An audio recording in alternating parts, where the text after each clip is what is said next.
તો અહીં સૌથી મોટો સવાલ એ છે કે આખરે આ ભૂકંપ આવ્યો છે ક્યાં, અને એટલે આપણે બતાવીશું બિગ વોલમાં કે ભૂકંપનું કેન્દ્ર બિંદુ ક્યાં છે અને કેમ આ ભૂકંપને વધારે વિનાશક માનવામાં આવે છે. આપ જુઓ, જે જગ્યાએ જાપાનના મેપ ઉપર રેડ ઝોન છે તે રેડ ઝોનની જગ્યાએ ભૂકંપ આવ્યો છે ને એ પણ 7.6ની તીવ્રતાનો. અને આપ જો ટોક્યોથી ખૂબ જ નજીક છે, દરિયાઈ વિસ્તાર આસપાસ છે, ઓસાકા, ફુકુઓકા, હાકોડેટ અને સોપોરો, આ 4 જે અલગ અલગ આઇલેન્ડ છે તેની મધ્યમાં આ જગ્યા છે કે જે જગ્યા ઉપર 7.6ની તીવ્રતાનો સેન્ટરમાં ભૂકંપ આવ્યાના કારણે આજુબાજુ તમામ જગ્યાએ દરિયો છે અને એટલા માટે આ દરિયામાં હજુ પણ સુનામીની સંભાવનાઓ વ્યક્ત કરવામાં આવી છે. આમ તો જાપાનમાં અનેકવાર ભૂકંપ આવે છે, પરંતુ આ ખૂબ જ સેન્ટરને લીધે આસપાસની તમામ જગ્યાઓમાં ધ્રુજારી અનુભવાય છે અને એ ધ્રુજારી દરિયા સુધી અનુભવાય છે અને એટલા માટે જાપાનના તમામ હવામાન ખાતા દ્વારા વિનાશક ચેતવણી અપાઈ છે. હવે આપ જુઓ, જે સૌથી વધારે ઘાતક ચેતવણી અપાઈ છે તે આપને સમજાશે કે આખો જે આઇલેન્ડ છે તે આઇલેન્ડમાં જે પર્પલ કલર આપ જોઈ રહ્યા છો, જે આટલો ભાગ છે આ સૌથી વધારે રડાર પર છે જેમાં વિનાશક ચેતવણી આપવામાં આવી છે. એટલે સૌથી વધારે ક્રિટિકલ ઝોન જે છે તે આટલો છે. એ સિવાય ચેતવણી પણ મહત્વની હોય છે, વિનાશક ચેતવણી તો છે જ, એ સિવાય રેડ ઝોન જે આપ જોઈ રહ્યા છો, આ આખો પટ્ટો આપ જોશો તો આપને ખ્યાલ આવશે કે રેડ ઝોનમાં પણ ચેતવણી આપવામાં આવી છે.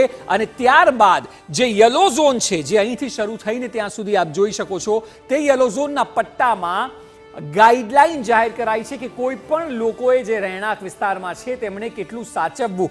આખી પટ્ટી દરિયાને જોડતી પટ્ટી છે અને ત્યાં સુનામીની સંભાવનાઓને કારણે 3 ઝોનમાં વાત થઈ રહી છે, જેમાં પર્પલ જોઈ શકો છો, રેડ જોઈ શકો છો અને યલો જોઈ શકો છો. આ મેપ મેં આપને બતાવીને એક અંદાજ આપવાનો પ્રયત્ન કર્યો કે આખરે જાપાનમાં જે સ્થિતિ છે તે સ્થિતિ આગામી કલાકોમાં કેવી, કયા ઝોનમાં સર્જાઈ શકે છે. એવી આશા રાખીએ કે સુનામી ન આવે, કોઈ પણ પ્રકારની હોનારત ન સર્જાય, પરંતુ હાલ જે મેપમાં ડેન્જર લાઇન જે જાહેર કરાઈ છે અમે આપને બતાવવાનો પ્રયત્ન કર્યો. એ સિવાય આપને સવાલ એ થતો હશે કે જાપાનમાં અવારનવાર કેમ ભૂકંપ આવે છે, તેનું કારણ શું છે, તે પણ અમે આપને બિગ વોલમાં સમજાવવાનો પ્રયત્ન કરીએ. એક તો દુનિયાનો સૌથી સંવેદનશીલ વિસ્તારમાંનો એક જાપાનનો પ્રદેશ છે કે જ્યાં ભૂકંપ અવારનવાર રહે છે અને સંવેદનશીલ વિસ્તાર હોવાને કારણે ત્યાંના લોકો પણ એ જ પ્રકારે ઘરના પણ બાંધકામ કરતા હોય છે અને સરકાર પણ એટલો આગ્રહ રાખતી હોય છે કે કોઈ કુદરતી હોનારત આવે તો નુકસાન દેશને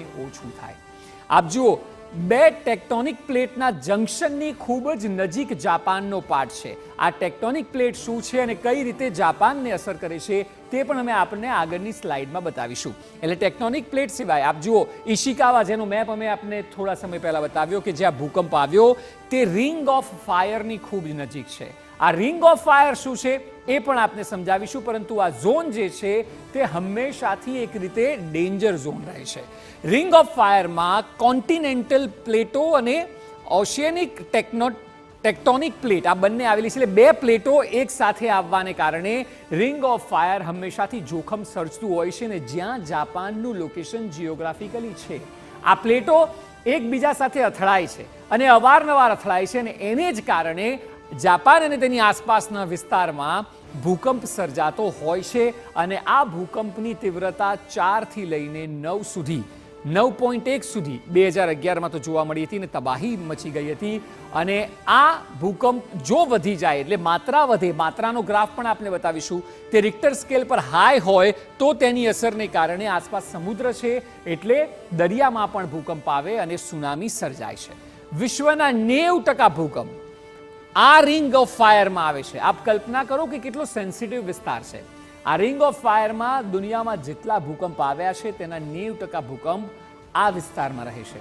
એટલે આ લોકો હંમેશા જીવન અને મરણ વચ્ચે રહેનારા, પરંતુ જાપાનના લોકો ખૂબ લડાયક છે અને ટેકનોલોજીમાં અવ્વલ છે.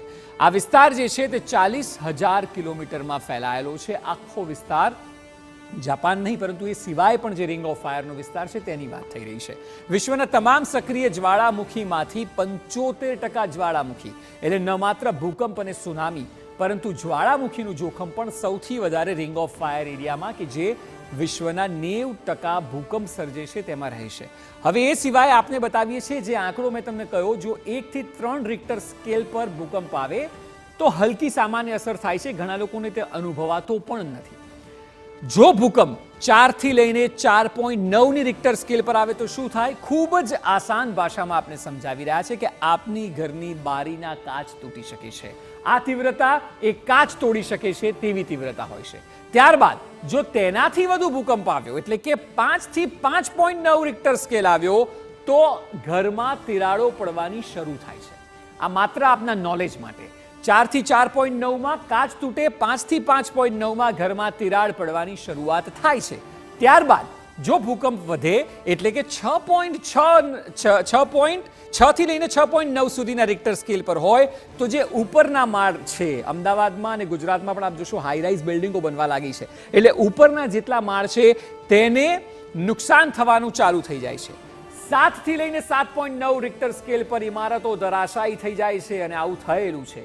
આપ તેના ઉદાહરણના ભાગરૂપે વધારે સારી રીતે સમજવા માટે જે 2001માં ભૂકંપ ગુજરાતમાં આવ્યો હતો, આગળની સ્લાઇડમાં આપણે બતાવીશું કે બે જે ભૂકંપ રહ્યા તે 7 થી 7.9ની રિક્ટર સ્કેલના હતા. આગળની સ્લાઇડ જે આવશે તેમાં આપણે માહિતી આપીશું કે એના ઉદાહરણ રૂપી બે કયા ઝટકા આવ્યા હતા. જે 2001માં ભૂકંપ આવ્યો અને એ સિવાય 2015માં નેપાળમાં આવ્યો, તે 7 થી લઈને 7.9ની તીવ્રતાનો ભૂકંપ હતો અને તે ભૂકંપે ભારે તારાજી સર્જી હતી.